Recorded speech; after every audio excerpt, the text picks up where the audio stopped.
Well, happy Tuesday, everybody.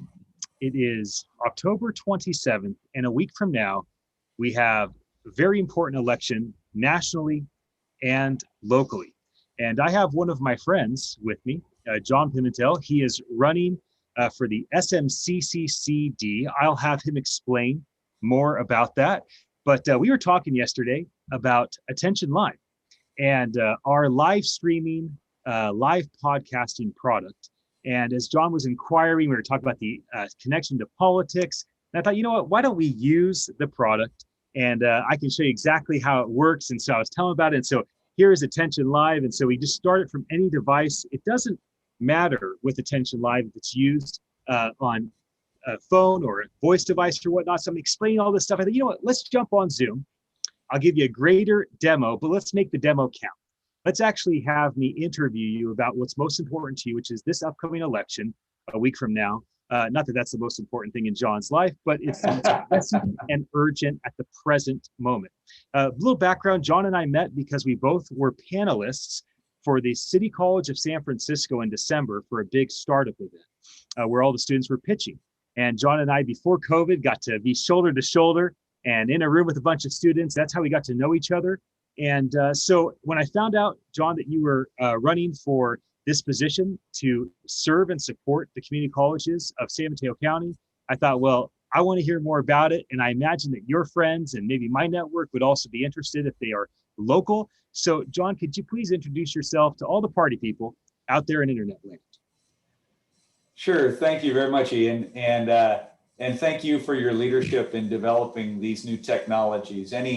I want to support any technology that helps to engage people in the thought process and the political process so that more people realize that our democracy will wither if we don't participate. And your technology, I think, is going to help educate, inform, and engage people in a way that I'm very supportive of. So thank you for taking the time to do this demo with me. I appreciate it. I know you're busy with lots of other interests and commercial opportunities, and I appreciate you taking the time to do it. Well, we all make priorities for what's important to us, right? At least we should prioritize what's important to us, because John, everybody has a plan for our life.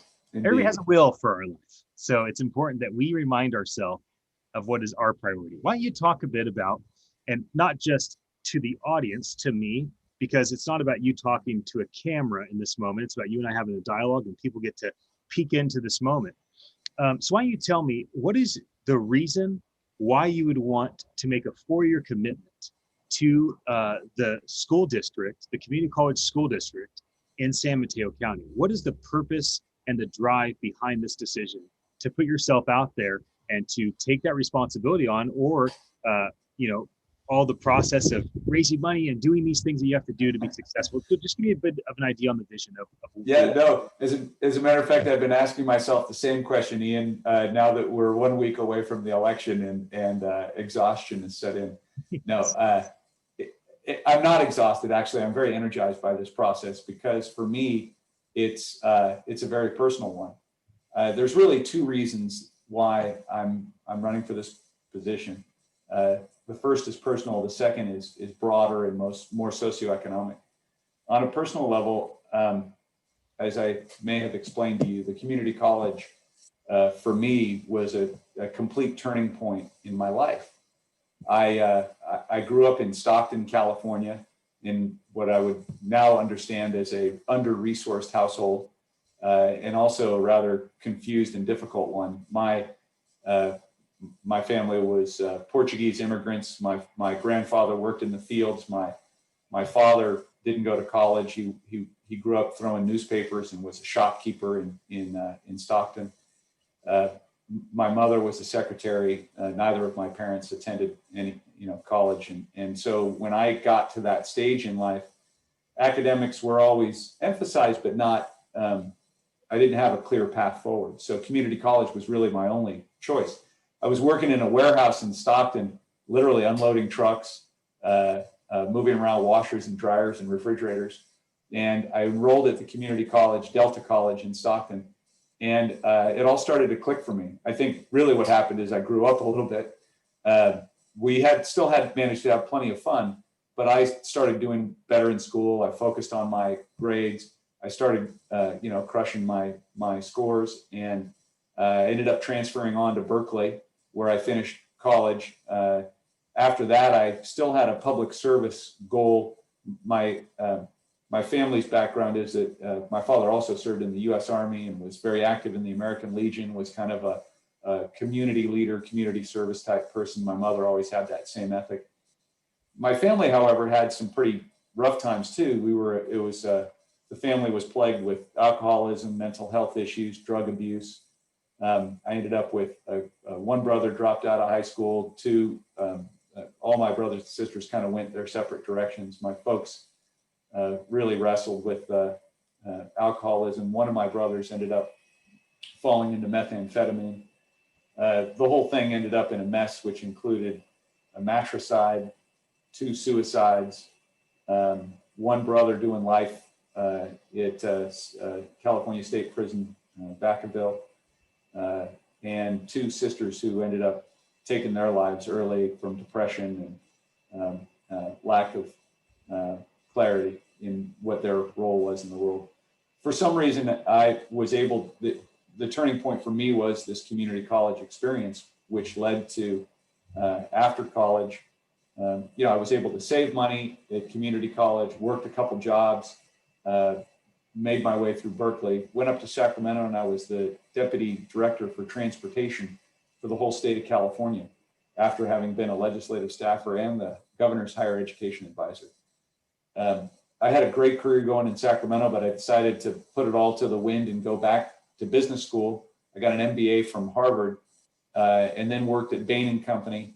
And for the last 17 years, I've been developing renewable energy projects in biofuels, wind, solar, on-site wastewater treatment systems, all of these things around the concept of trying to make money, which, knock on wood, thankfully, we had more successes than losses, but also trying to do something good for the world. I've now reached the point where, after having sold some of those projects and exited some of those companies, I have the flexibility to go back into public service. And so I've focused on the community college because it had such a massive impact on my life.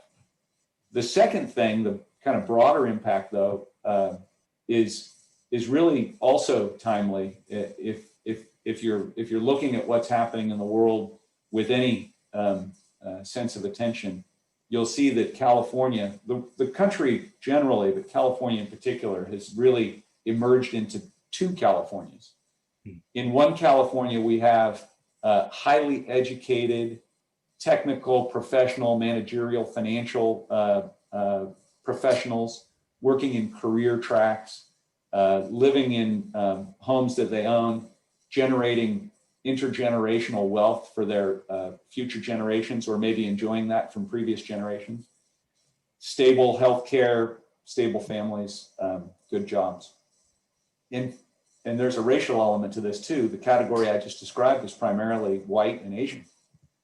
Then there's a second California that a lot of us don't see as often, that is undereducated.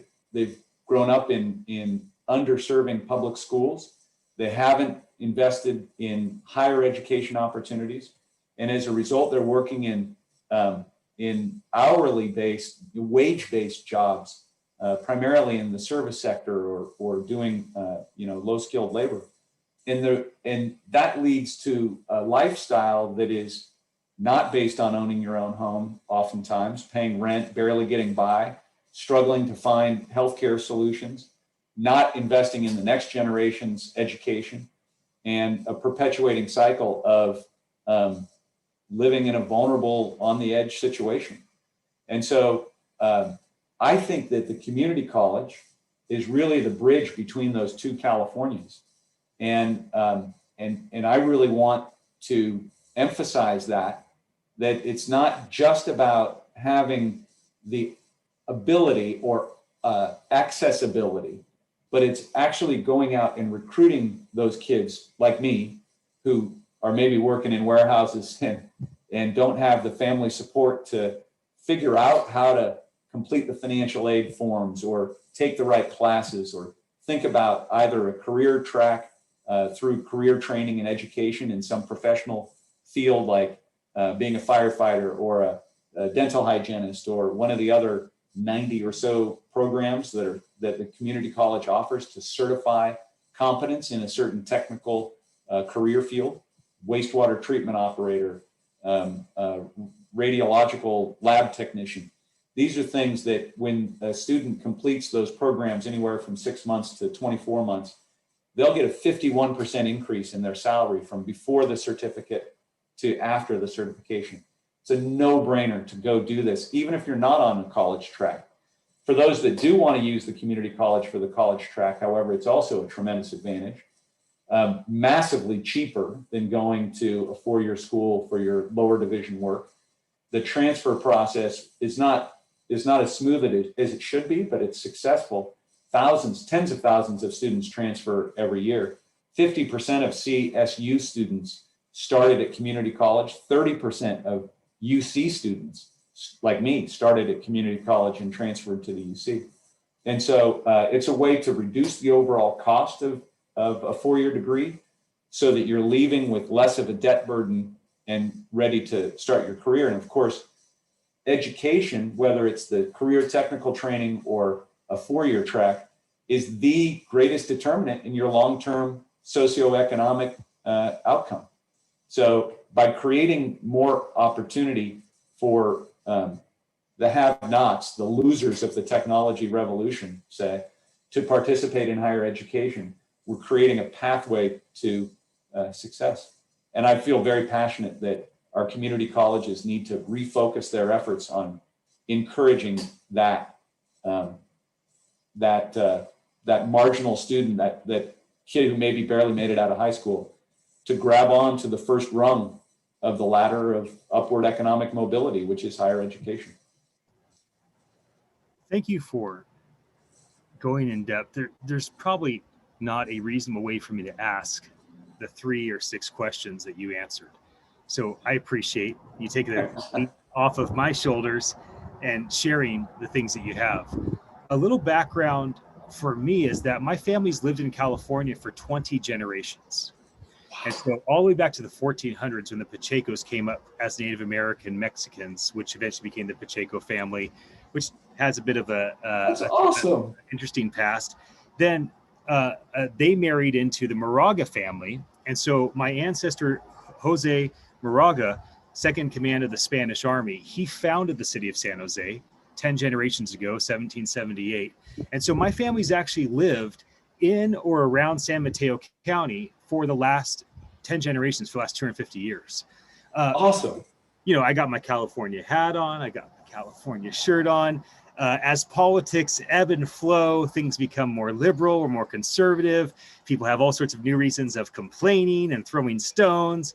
I know that over the last 250 years, things progress and change up and down. People are satisfied and dissatisfied. And if people aren't happy with the way things are, they can go vote a week from now and they can decide to make a change because people have the power. I think the question I'd like to ask you before we wrap up, because obviously you and I could talk for a long time, but I want to be sensitive to the fact that I want to give people an appetite of who you are, why you're running. If they want to find out more, where would they go to find out more? And then I'll ask my final question. So how do people find out more about you, John Pimentel, who's running for SMCCCD 1 week from today? What's the place for them to go? Is it a website? Is it a Facebook page? What's the best place for them to research? Yeah, probably the most robust place is my website, which is simply johnpimentel.com, JOHNPIMENTEL.com, and that lays out how the district works, what I'm trying to accomplish, a series of initiatives that I'd like to achieve, my own personal biography and some photos and stuff. So that's probably the best place. We're up on Facebook. If you just Facebook for John Pimentel, San Mateo County, you'll find me, and also Instagram and Twitter. Although I don't know that those are really, you're not going to get deep on those as far as who I am and what I'm trying to do. Great. So johnpimentel.com is the place to go to find out more about you. JOHNPIMENTEL.com. For my final question, which I could ask a lot, but let me just settle here. Some candidates run on how they want to keep things the way they are, and some run on how they want to see things change, right? Obama was hope and change in comparison to what he projected to be a lack of hope or things remaining the same under the Republican presidential candidate at that time. If you look at Trump, Trump's primary slogan is keep America great again, which is we want to keep things similar to how they are, where Andrew Yang's slogan was humanity first, saying that he didn't feel that humanity was coming first and he wanted humanity to come first. So a question for you, if you have a slogan, and I know you're one of 5 board members, so it's not like you're running for the president or even the governorship. I understand that. You're not even a mayor, right? You're seeking an opportunity to be around 4 peers and for the 4 of you to make great decisions for these 3 community colleges. However, are you primarily focused on being one of 5 leaders to keep San Mateo counties great, or are you primarily running to bring some change and say we want the community college system in San Mateo County to be different, to be better, there's a better way of doing it? So are you looking toward just providing leadership to maintain a great system, or are you looking to provide innovation and strategy and maybe some irritation in trying to shift things to the way that you or your constituents think they should be?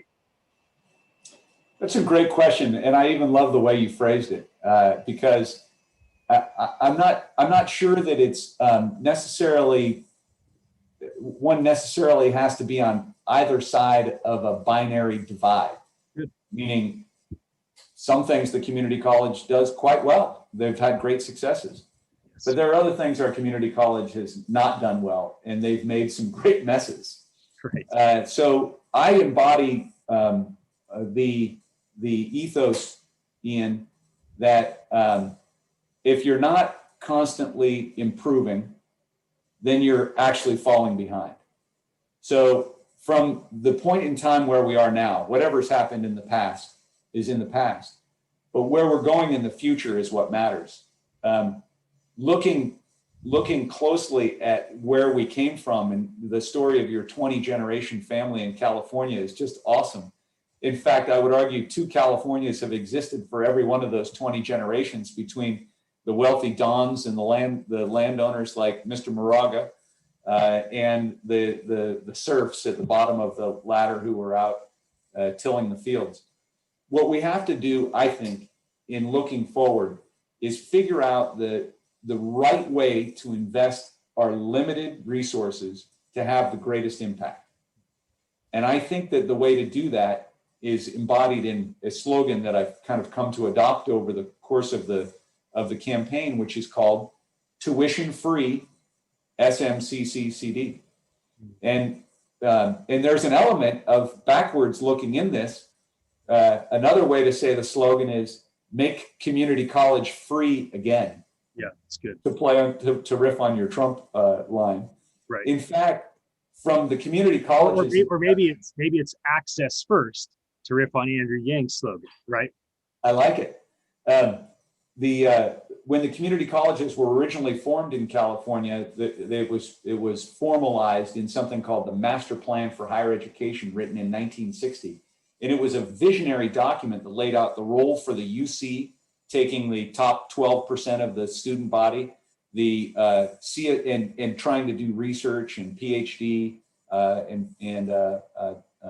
the CSU was targeting the top third of the high school class, with a focus on building the professional groups, the teachers, the engineers, the folks, the accountants, the business people who we needed to fuel the growing California. And the community college was set up on the premise that was just incredible, and that is free access to anybody. Whether you were a C student or an A student in high school, actually you didn't even have to finish high school.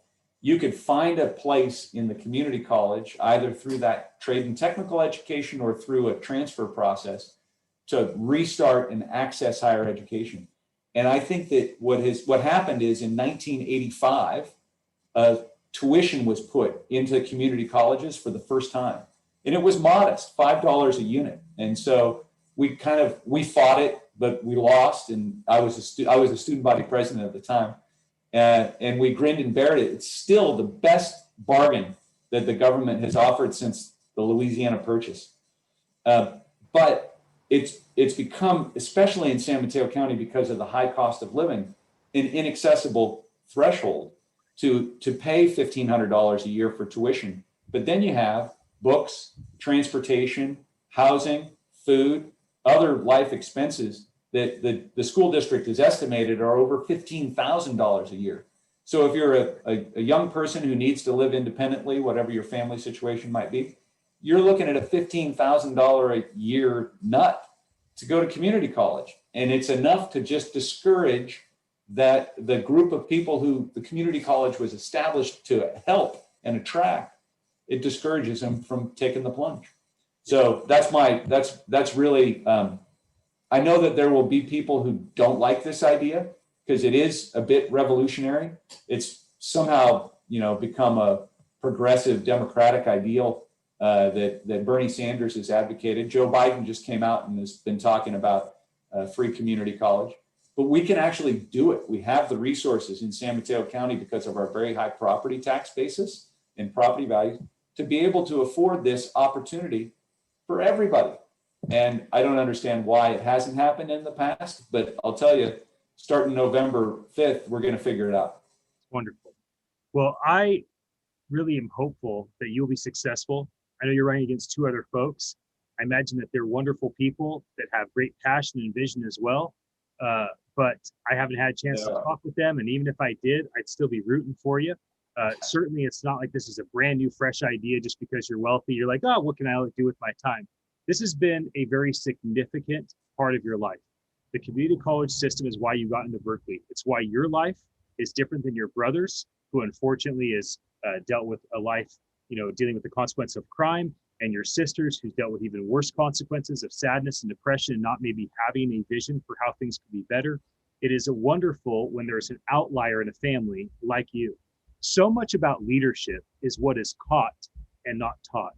I really believe that you have an ability, because of your life story, not just what you experienced in community college or being the student body president or fighting for community college people or transitioning to a UC, but also your success over the last couple of decades in business, that you have been a forerunner for many people. And so much of what you're providing is not one of 5 seats making decisions with 4 peers, but it is to be an example. It is to be somebody like the guy in the front with all the bicyclists behind them, driving toward and letting people draft behind you.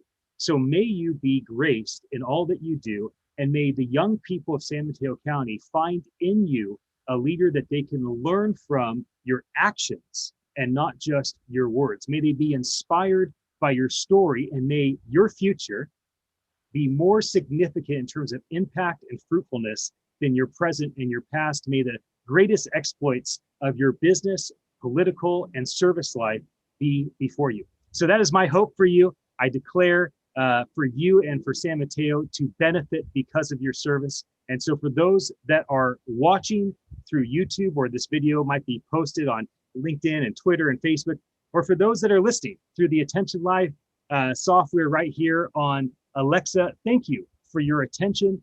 We appreciate it. I think it was worthwhile tuning in, and root for John. Go to johnpimentel.com, check him out, and tell your friends in San Mateo County about the opportunity to get behind my friend, John. John, thank you for joining me, and I'm going to end the live stream after you say goodbye. Ian, what a tremendous wrap up. I'm humbled by your ability to synthesize everything that I'm trying to accomplish and what I stand for. Thank you very much. And I wish you the best of luck with Attention Live and building this technology platform in a way that scales and is useful for many people. Thank you for taking the time. Thank you. Well, I salute you. And to all those out there, I'll be back again with another interview